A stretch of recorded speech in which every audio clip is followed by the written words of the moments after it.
जीवती माँ को ये बताया गया कि महाराज जी हनुमानगढ़ी से काफी बड़ी संख्या में भक्तों को प्रसाद पाने के लिए उनके घर भेज रहे हैं।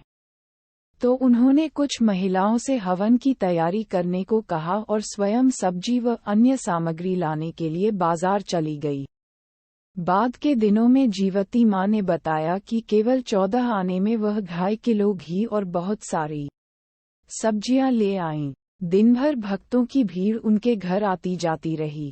अखंड भंडारा चलता रहा और सबने भरपूर प्रसाद पाया। कुछ समय नैनीताल में रहने के बाद जीवंती माँ ने अपने अध्यापिका के पद से त्यागपत्र दे दिया और हमेशा के लिए श्री माँ के साथ कैंची आश्रम आ गईं।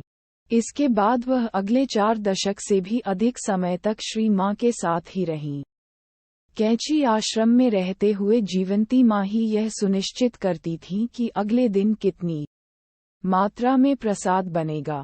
कैंची में सुबह की प्रार्थना के बाद नाश्ते में, जिसे आश्रम की भाषा में बाल भोग कहा जाता है, पूरी आलू और चने दिए जाते हैं। यही पूरी आलू और चने आगंतुकों को प्रसाद में भी मिलते हैं। जीवंती माताजी के बताए हुए अनुमान के अनुसार प्रसाद हमेशा पर्याप्त होता था। प्रतिदिन रसोई में प्रसाद वितरण के अतिरिक्त 2 बाल्टियों में पूरी आलू पत्तलों से ढककर जीवंती माँ के लिए दूध कक्ष में रख दिया जाता था।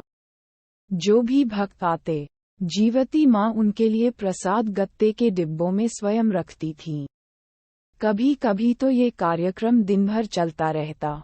सबके डिब्बे में पूरी आलू और चना रखा जाता था। असंख्य भक्तों की भीड़ में भी उन्हें यहाँ तक याद रहता कि किसको डायबिटीज की बीमारी है, तो फिर उसके लिए लड्डू का प्रसाद नहीं दिया जाता।